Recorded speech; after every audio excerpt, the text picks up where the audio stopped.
Chapter 6. The Inner Body. You spoke earlier about the importance of having deep roots within, or inhabiting the body.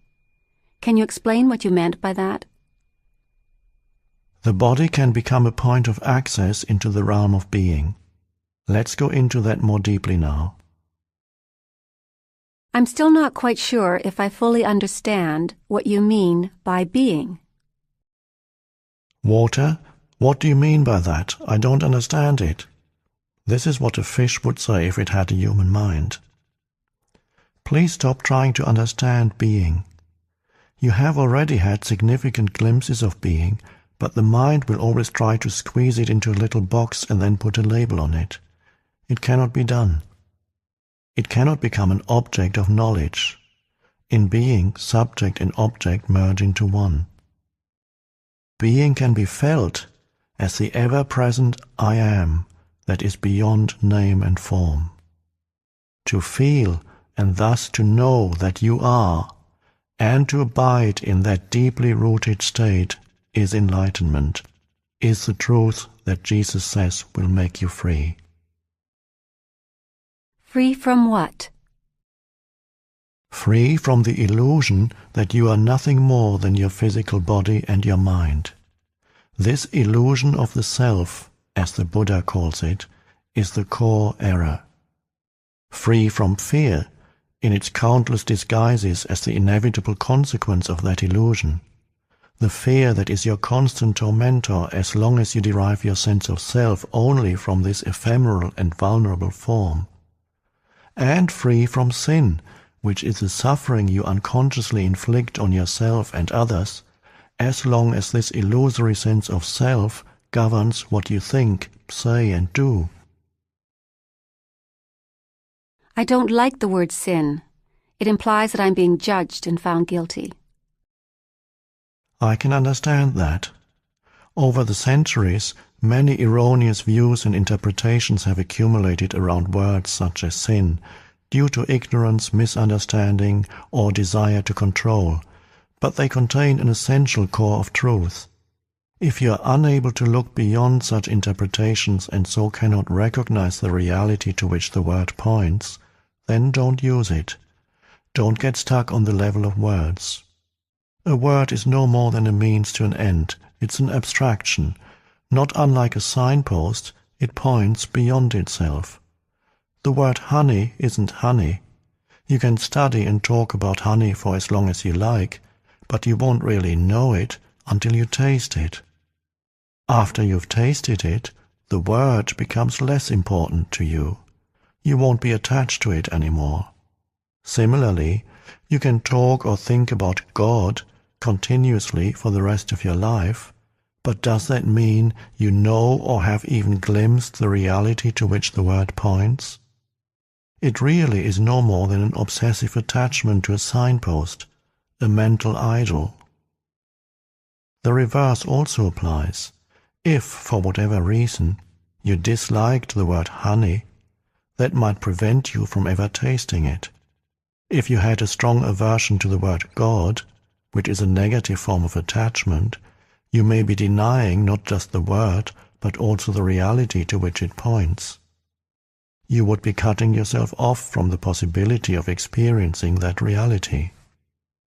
All this is, of course, intrinsically connected with being identified with your mind.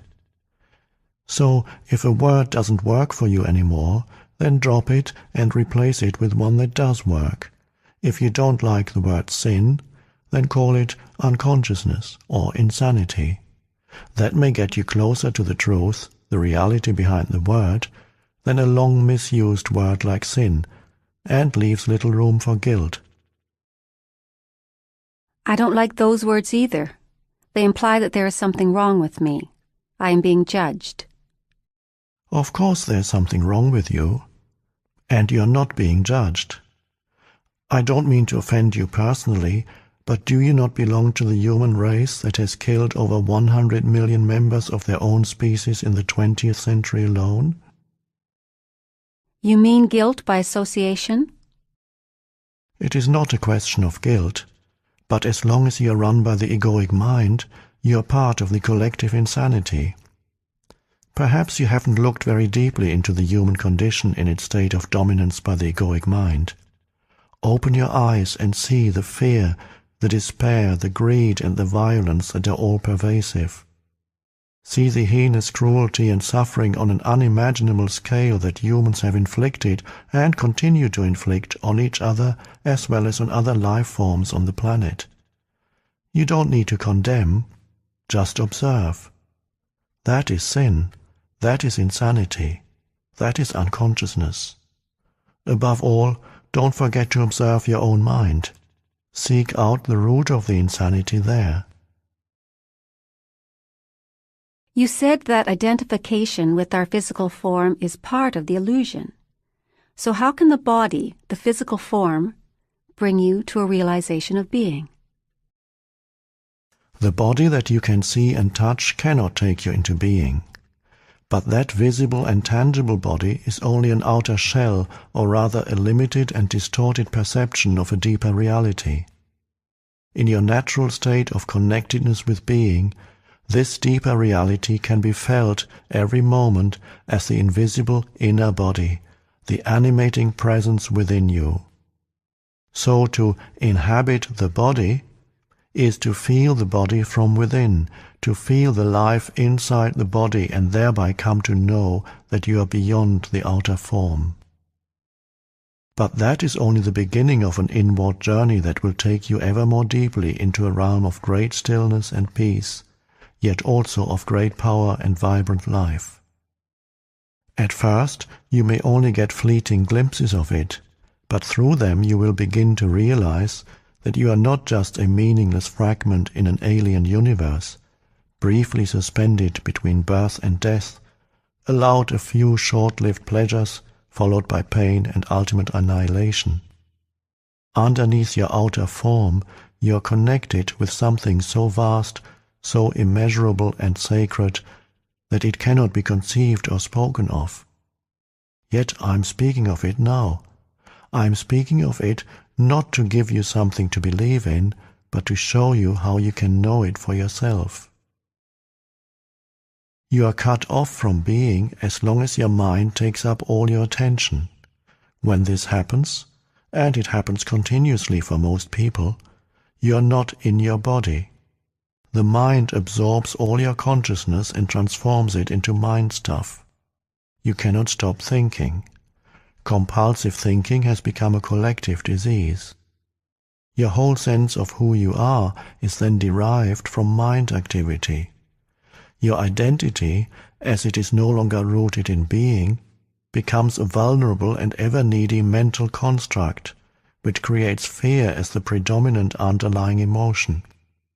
The one thing that truly matters is then missing from your life: awareness of your deeper self, your invisible and indestructible reality. To become conscious of being, you need to reclaim consciousness from the mind. This is one of the most essential tasks on your spiritual journey. It will free vast amounts of consciousness that previously had been trapped in useless and compulsive thinking. A very effective way of doing this is simply to take the focus of your attention away from thinking and direct it into the body, where being can be felt in the first instance as the invisible energy field that gives life to what you perceive as the physical body. Please try it now. You may find it helpful to close your eyes for this practice. Later on, when being in the body has become natural and easy, this will no longer be necessary. Direct your attention into the body. Feel it from within. Is it alive? Is there life in your hands, arms, legs and feet? In your abdomen, your chest? Can you feel the subtle energy field that pervades the entire body and gives vibrant life to every organ and every cell? Can you feel it simultaneously in all parts of the body as a single field of energy? Keep focusing on the feeling of your inner body for a few moments. Do not start to think about it. Feel it. The more attention you give it, the clearer and stronger this feeling will become. It will feel as if every cell is becoming more alive. And if you have a strong visual sense, you may get an image of your body becoming luminous. Although such an image can help you temporarily, pay more attention to the feeling than to any image that may arise. Any image, no matter how beautiful or powerful, is already defined in form, so there's less scope for penetrating more deeply. The feeling of your inner body is formless, limitless, and unfathomable. You can always go into it more deeply. If you cannot feel very much at this stage, pay attention to whatever you can feel. Perhaps there's just a slight tingling in your hands or feet. That's good enough for the moment. Just focus on the feeling. Your body is coming alive. Later we will practice some more. Please open your eyes now, but keep some attention in the inner energy field of the body even as you look around the room. The inner body lies at the threshold between your form identity and your essence identity, your true nature. Never lose touch with it.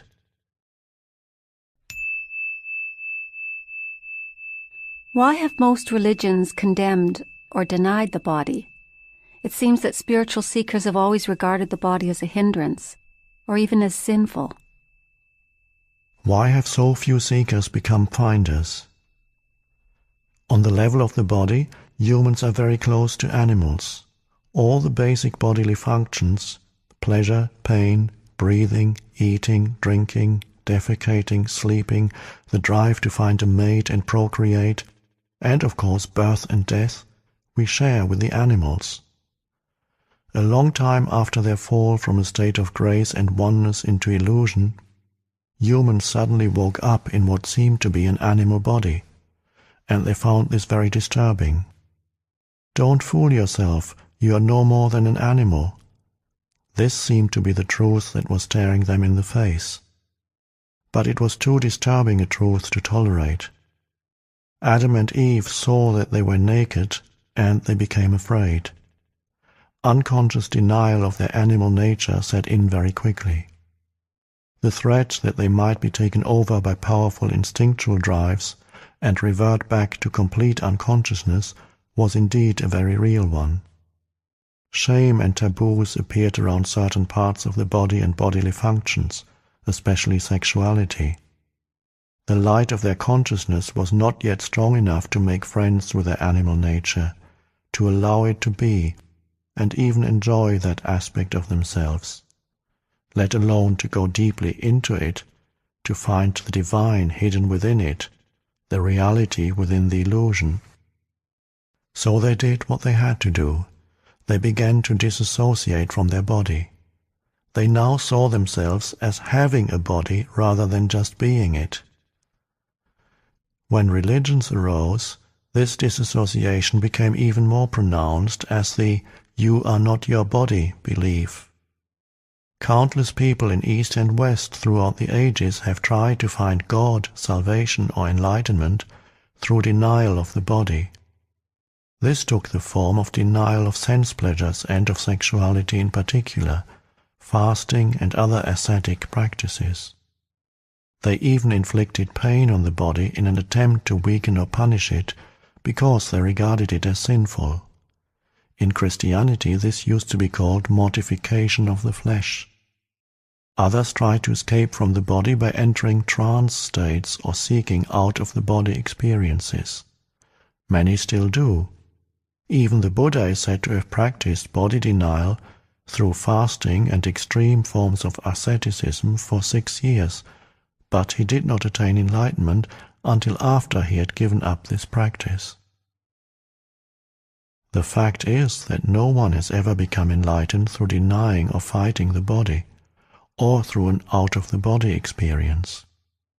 Although such an experience can be fascinating and can give you a glimpse of the state of liberation from the material form, in the end you will always have to return to the body where the essential work of transformation takes place.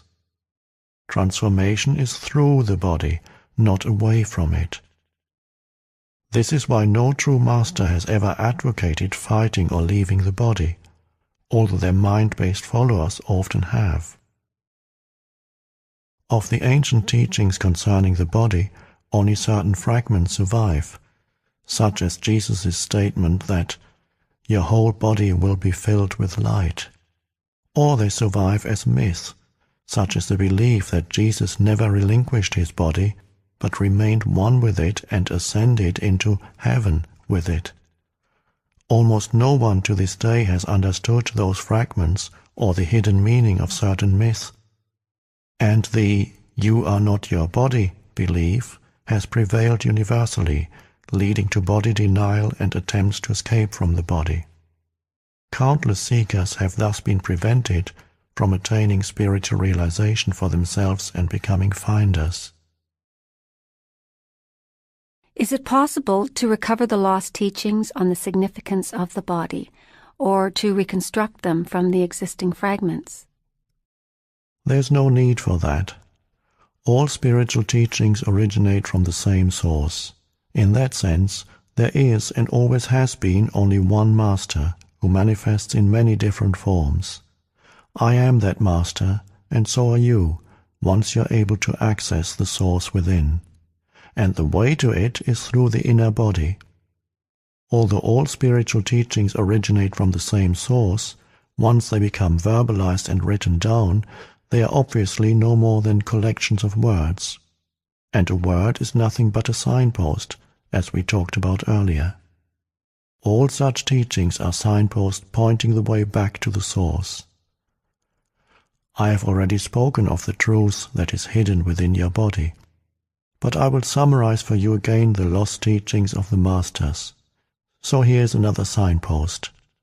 Please endeavor to feel your inner body as you listen. What you perceive as a dense physical structure called the body, which is subject to disease, old age and death, is not ultimately real, is not you.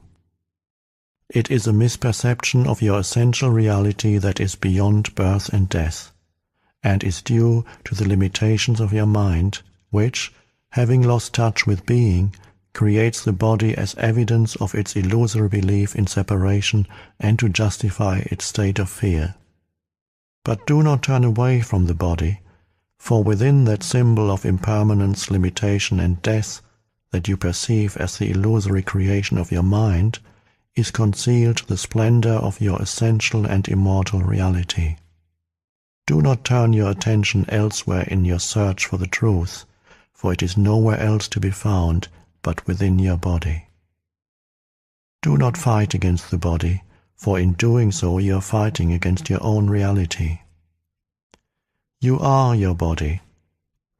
The body that you can see and touch is only a thin, illusory veil. Underneath it lies the invisible inner body, the doorway into being, into life unmanifested. Through the inner body, you are inseparably connected to this unmanifested one life, birthless, deathless, eternally present. Through the inner body, you are forever one with God.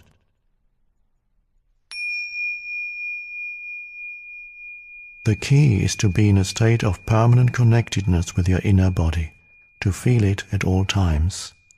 This will rapidly deepen and transform your life. The more consciousness you direct into the inner body, the higher its vibrational frequency becomes, much like a light that grows brighter as you turn up the dimmer switch and so increase the flow of electricity. At this higher energy level, negativity cannot affect you anymore, and you tend to attract new circumstances that reflect this higher frequency. If you keep your attention in the body as much as possible, you will be anchored in the now. You won't lose yourself in the external world, and you won't lose yourself in your mind.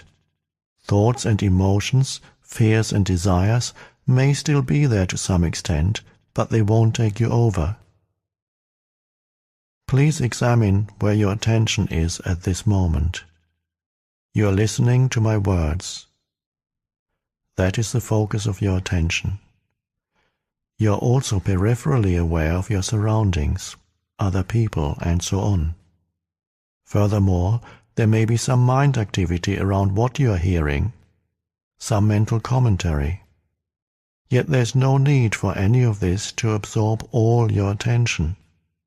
See if you can be in touch with your inner body at the same time. Keep some of your attention within. Don't let it all flow out.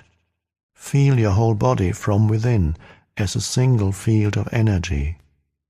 It is almost as if you were listening with your whole body. Let this be your practice in the days and weeks to come. Do not give all your attention away to the mind and the external world. By all means focus on what you are doing, but feel the inner body at the same time whenever possible. Stay rooted within. Then observe how this changes your state of consciousness and the quality of what you are doing. Whenever you are waiting, wherever it may be, use that time to feel the inner body. In this way, traffic jams and lineups become very enjoyable. Instead of mentally projecting yourself away from the now, go more deeply into the now by going more deeply into the body. The art of inner body awareness will develop into a completely new way of living, a state of permanent connectedness with being, and will add a depth to your life that you have never known before. It is easy to stay present as the observer of your mind when you are deeply rooted within your body. No matter what happens on the outside, nothing can shake you anymore. Unless you stay present, and inhabiting your body is always an essential aspect of it, you will continue to be run by your mind. The script in your head that you learned a long time ago, the conditioning of your mind, will dictate your thinking and your behavior. You may be free of it for brief intervals, but rarely for long. This is especially true when something goes wrong or there is some loss or upset. Your conditioned reaction will then be involuntary, automatic and predictable, fueled by the one basic emotion that underlies the mind-identified state of consciousness: fear. So when such challenges come, as they always do, make it a habit to go within at once and focus as much as you can on the inner energy field of your body. This need not take long, just a few seconds, but you need to do it the moment that the challenge presents itself. Any delay will allow a conditioned mental-emotional reaction to arise and take you over. When you focus within and feel the inner body, you immediately become still and present as you are withdrawing consciousness from the mind. If a response is required in that situation, it will come up from this deeper level. Just as the sun is infinitely brighter than a candle flame, there is infinitely more intelligence in being than in your mind. As long as you are in conscious contact with your inner body, you are like a tree that is deeply rooted in the earth, or a building with a deep and solid foundation. The latter analogy is used by Jesus in the generally misunderstood parable of the two men who built a house. One man builds it on the sand, without a foundation, and when the storms and floods come, the house is swept away. The other man digs deep until he reaches the rock, then builds his house, which is not swept away by the floods. I felt very uncomfortable when I tried to put my attention on the inner body. There was a feeling of agitation and some nausea. So I haven't been able to experience what you're talking about.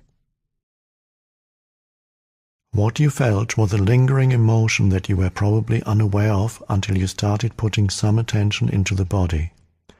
Unless you first give it some attention, the emotion will prevent you from gaining access to the inner body, which lies at a deeper level underneath it. Attention does not mean that you start thinking about it. It means to just observe the emotion, to feel it fully, and so to acknowledge and accept it as it is. Some emotions are easily identified, anger, fear, grief, and so on. Others may be much harder to label. They may just be vague feelings of unease, heaviness, or constriction, halfway between an emotion and a physical sensation. In any case, what matters is not whether you can attach a mental label to it, but whether you can bring the feeling of it into awareness as much as possible. Attention is the key to transformation, and full attention also implies acceptance. Attention is like a beam of light, the focus power of your consciousness that transmutes everything into itself. In a fully functional organism, an emotion has a very short lifespan. It is like a momentary ripple or a wave on the surface of your being. When you are not in your body, however, an emotion can survive inside you for days or weeks, or join with other emotions of a similar frequency that have merged and become the pain body, a parasite that can live inside you for years, feed on your energy, lead to physical illness, and make your life miserable.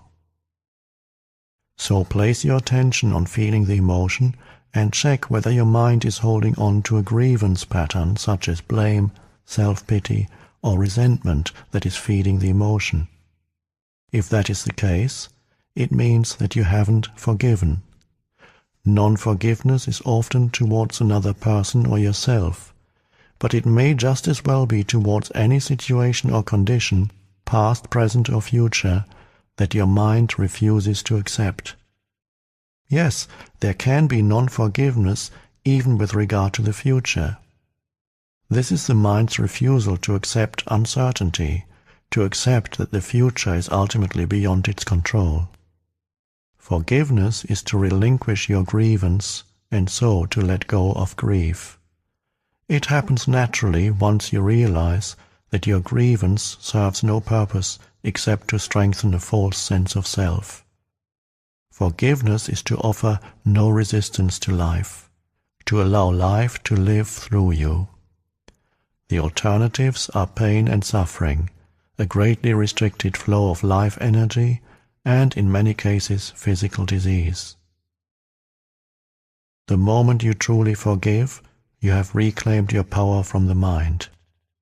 Non-forgiveness is the very nature of the mind, just as the mind-made false self, the ego, cannot survive without strife and conflict. The mind cannot forgive, only you can. You become present. You enter your body. You feel the vibrant peace and stillness that emanate from being. That is why Jesus said, "Before you enter the temple, forgive." What is the relationship between presence and the inner body? Presence is pure consciousness. Consciousness that has been reclaimed from the mind, from the world of form. The inner body is your link with the unmanifested, and in its deepest aspect is the unmanifested, the source from which consciousness emanates as light emanates from the sun. Awareness of the inner body is consciousness remembering its origin and returning to the source. Is the unmanifested the same as being? Yes. The word unmanifested attempts, by way of negation, to express that which cannot be spoken, thought, or imagined. It points to what it is by saying what it is not. Being, on the other hand, is a positive term. Please don't get attached to either of these words or start believing in them. They are no more than signposts. You said that presence is consciousness that has been reclaimed from the mind. Who does the reclaiming? You do.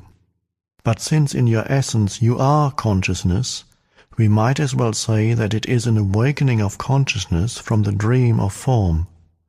This does not mean that your own form will instantly vanish in an explosion of light. You can continue in your present form, yet be aware of the formless and deathless deep within you. I must admit that this is way beyond my comprehension. And yet, on some deeper level, I seem to know what you're talking about. It's more like a feeling than anything else. Am I deceiving myself? No, you're not. Feeling will get you closer to the truth of who you are than thinking. I cannot tell you anything that deep within you don't already know.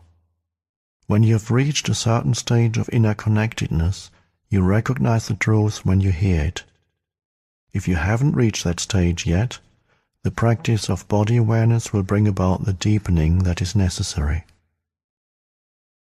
In the meantime, awareness of the inner body has other benefits in the physical realm. One of them is a significant slowing down of the aging of the physical body.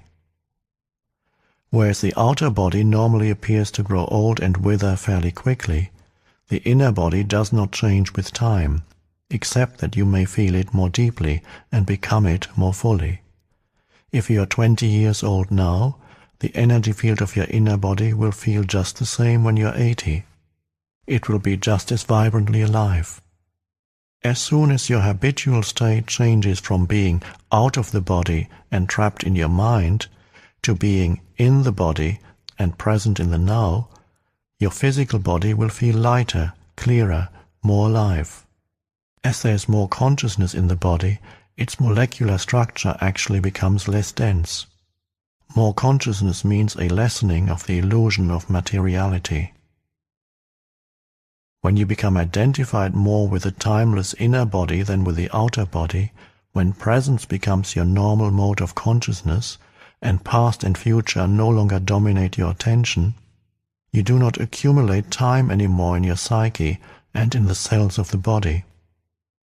The accumulation of time as the psychological burden of past and future greatly impairs the cell's capacity for self-renewal. So if you inhabit the inner body, the outer body will grow old at a much slower rate, and even when it does, your timeless essence will shine through the outer form, and you will not give the appearance of an old person. Is there any scientific evidence for this? Try it out, and you will be the evidence. Another benefit of this practice in the physical realm is a great strengthening of the immune system which occurs when you inhabit the body. The more consciousness you bring into the body, the stronger the immune system becomes. It is as if every cell awakens and rejoices. The body loves your attention. It is also a potent form of self-healing. Most illnesses creep in when you are not present in the body. If the master is not present in the house, all kinds of shady characters will take up residence there. When you inhabit the body, it will be hard for unwanted guests to enter. It is not only your physical immune system that becomes strengthened. Your psychic immune system is greatly enhanced as well. The latter protects you from the negative mental-emotional force fields of others, which are highly contagious. Inhabiting the body protects you not by putting up a shield, but by raising the frequency vibration of your total energy field, so that anything that vibrates at a lower frequency, such as fear, anger, depression, and so on, now exists in what is virtually a different order of reality. It doesn't enter your field of consciousness anymore, or if it does, you don't need to offer any resistance to it because it passes right through you. Please don't just accept or reject what I'm saying. Put it to the test. There is a simple but powerful self-healing meditation that you can do whenever you feel the need to boost your immune system. It is particularly effective if used when you feel the first symptoms of an illness, but it also works with illnesses that are already entrenched if you use it at frequent intervals and with an intense focus. It will also counteract any disruption of your energy field by some form of negativity. However, it is not a substitute for the moment-to-moment practice of being in the body. Otherwise, its effect will only be temporary. Here's the meditation. When you are unoccupied for a few minutes and especially last thing at night before falling asleep and first thing in the morning before getting up, flood your body with consciousness. Close your eyes. Lie flat on your back. Choose different parts of your body to focus your attention on briefly at first. Hands, feet, arms, legs, abdomen, chest, head, and so on. Feel the life energy inside those parts as intensely as you can. Stay with each part for 15 seconds or so. Then let your attention run through the body like a wave a few times, from feet to head and back again. This need only take a minute or so. After that, feel the inner body in its totality, as a single field of energy. Hold that feeling for a few minutes. Be intensely present during that time, present in every cell of your body. Don't be concerned if the mind occasionally succeeds in drawing your attention out of the body and you lose yourself in some thought. As soon as you notice that this has happened, just return your attention to the inner body. At times, when my mind has been very active, it has acquired such momentum that I find it impossible to take my attention away from it and feel the inner body. This happens particularly when I get into a worry or anxiety pattern. Do you have any suggestions? If at any time you're finding it hard to get in touch with the inner body, it is usually easier to focus on your breathing first. Conscious breathing, which is a powerful meditation in its own right, will gradually put you in touch with the body. Follow the breath with your attention as it moves in and out of your body. Breathe into the body and feel your abdomen expanding and contracting slightly with each inhalation and exhalation. If you find it easy to visualize, close your eyes and see yourself surrounded by light or immersed in a luminous substance, a sea of consciousness. Then breathe in that light. Feel that luminous substance filling up your body and making it luminous also. Then gradually focus more on the feeling. You're now in your body. Don't get attached to any visual image. If you need to use your mind for a specific purpose, use it in conjunction with your inner body. Only if you are able to be conscious without thought can you use your mind creatively, and the easiest way to enter that state is through your body. Whenever an answer, a solution, or a creative idea is needed, stop thinking for a moment by focusing attention on your inner energy field. Become aware of the stillness. When you resume thinking, it will be fresh and creative. In any thought activity, make it a habit to go back and forth every few minutes or so between thinking and an inner kind of listening, an inner stillness. We could say, don't just think with your head, think with your whole body. When listening to another person, don't just listen with your mind, listen with your whole body. Feel the energy field of your inner body as you listen. That takes attention away from thinking and creates a still space that enables you to truly listen without the mind interfering. You are giving the other person space to be. It is the most precious gift you can give. Most people don't know how to listen because the major part of their attention is taken up by thinking. They pay more attention to that than to what the other person is saying, and none at all to what really matters, the being of the other person underneath the words and the mind. Of course, you cannot feel someone else's being except through your own. This is the beginning of the realization of oneness, which is love. At the deepest level of being, you are one with all that is. Most human relationships consist mainly of minds interacting with each other, not of human beings communicating, being in communion. No relationship can thrive in that way, and that is why there is so much conflict in relationships. When the mind is running your life, Conflict, strife, and problems are inevitable. Being in touch with your inner body creates a clear space of no mind within which the relationship can flower.